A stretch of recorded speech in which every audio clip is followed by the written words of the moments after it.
بات تہجد کی ہے تو ذرا محبت سے سنیے گا۔ تہجد کی نماز وہ واحد نماز ہے جو مؤذن کی نہیں بلکہ دل کی آذان پر پڑھی جاتی ہے۔ جب تمہیں کہیں سے کوئی امید نہیں رہتی تو وہ تمہیں تہجد کی لگن لگا دیتا ہے اور ایک نئی امید سے جوڑ دیتا ہے، اور پھر تم جان جاتی ہو کہ جو درد دن کے اجالوں میں نہیں سمٹ پاتا اور رات کی تاریکیوں میں سمٹ سکتا ہے۔ تہجد کے وقت اللہ وہ دعائیں بھی سن لیتا ہے جسے دنیا ناممکن کا خطاب دے چکی ہوتی ہے۔ ہر چیز نصیب کا حصہ ہے، پھر چاہے وہ غم ہو یا خوشی۔ ہم سوچتے ہیں کہ ہم خود اللہ کی جانب جاتے ہیں، حالانکہ ہمیں تو اس کی جانب بلایا جاتا ہے، کبھی گر گرا کر اور کبھی سنبھال کر۔ تم تہجد تک خود نہیں جاتے بلکہ تہجد کو تم تک لایا جاتا ہے۔ تم سجدوں کو نہیں چنتے بلکہ تمہیں سجدوں کے لیے چنا جاتا ہے۔ پتہ ہے محبت کیا ہے؟ نماز سے کسی کو تہجد پہ لے آنا۔ تہجد تو سب سے بڑی دلیل ہے اپنے رب سے عشق کی۔ ایک درد بھری رات اللہ کے روبرو بیٹھ کر گزر جائے تو زندگی کی باقی راتیں جاگ کر گزارنی نہیں پڑتی۔ کتنی پر اثر ہوتی ہے وہ شدتیں جو ہمیں تہجد تک کھینچ لاتی ہے۔ تیرے کن پر یقین ہے، اس لیے میری دعائیں کا سلسلہ قائم ہے ابھی تک۔ اور جانتے ہو سکون کیا ہے؟ اپنے رب سے اکیلے میں بیٹھ کر گفتگو کرنا۔ وہ پہلے تمہیں چنتا ہے، پھر ایک ایک کر کے اسباب بناتا ہے، تمہیں ایک ہی جھٹکے میں یوں اپنے قریب کر لیتا ہے کہ صدیوں کا فاصلہ چند لمحوں میں سمٹ آتا ہے۔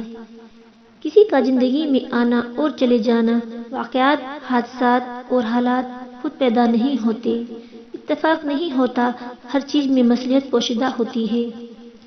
جب تم خود اس کی طرف نہیں جاتے تو تمہیں اس کی طرف کھینچ کر بلایا جاتا ہے۔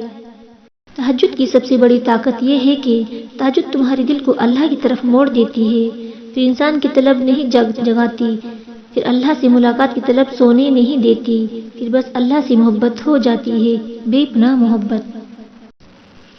تاکہ تم اس افضل پہر میں اٹھ کر اللہ کو منا سکو جس میں مانگی گئی دعائیں کبھی رد نہیں ہو سکتی۔ یہ تڑپ اس لیے پیدا کی گئی ہے تاکہ اللہ تمہیں اپنے بہت قریب کر سکے۔ تمہیں کیا لگتا ہے جب رات سونے کے لیے بنائی گئی ہے اور ہر شخص سکون کی نیند سو رہا ہے تو تمہیں بلا وجہ ہی تڑپ اور محبت جگائے ہوئے ہے؟ نہیں، یہ تڑپ اللہ ہی نے پیدا کی ہے۔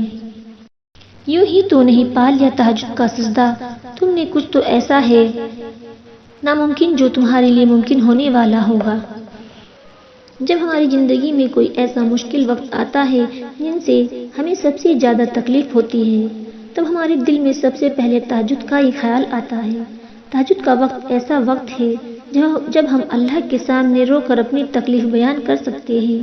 وہ وقت جب ساری دنیا سو رہی ہوتی ہے، اللہ سے اپنی دل کی بات کھل کر کہہ سکتے ہیں۔ جو آنسو تہجد کے وقت نکلتے ہیں وہ سیدھا اللہ سے بات کرتے ہیں۔ کبھی ایسا بھی ہوتا ہے کہ تہجد پڑھنے سے پہلے اور تہجد ادا کرنے کے بعد آپ دو مختلف انسان ہوتے ہیں۔ جو بات آپ کو پریشان کر رہی ہوتی ہے وہ اللہ کے سامنے تہجد کے وقت بیان کرنے کے بعد آپ سکون میں ہو جاتے ہیں، کیونکہ آپ نے اپنی وہ تکلیف اللہ کو بتا دی ہوتی ہے، اللہ کے حوالے کر دی ہوتی ہے، اور آپ کو یقین ہوتا ہے کہ اب یہ معاملہ اللہ تک پہنچ گیا ہے، وہ اس تکلیف کو دور کر دے گا، وہ دعا قبول کر لے گا انشاءاللہ۔ اس کے نصیب میں تہجد کا سجدہ لکھ دیا گیا، اس کے نصیب میں اللہ کا پیار لکھ دیا گیا۔ تہجد تو اس نصیب سے بھی لڑ جاتی ہے جس کے سامنے تمہاری دعائیں بے بس ہو جاتی ہے۔ اگر چاہتی ہو تمہاری سب دعائیں قبول ہو جائے تو تہجد پڑھا کرو اور اللہ سے اپنے دل کی ہر بات کیا کرو، اس وقت اللہ ہمارے بہت قریب ہوتا ہے۔